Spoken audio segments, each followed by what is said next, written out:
সকালের শুরুতেই আজকে শীত শীত ভাব অনুভূত।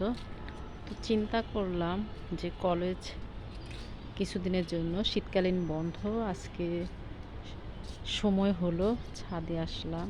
ছাদে এসে দেখি গাছগুলা অনেকেরই ফল দিচ্ছে, অনেক সবজি হয়েছে।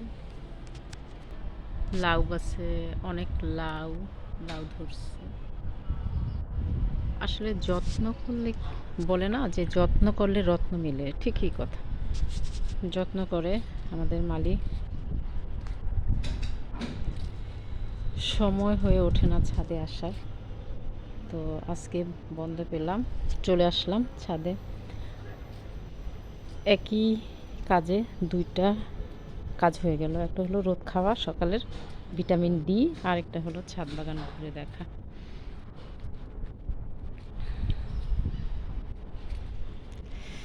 সবাই কেমন আছেন? আর সবাই শীতের আমেজে কি করেন?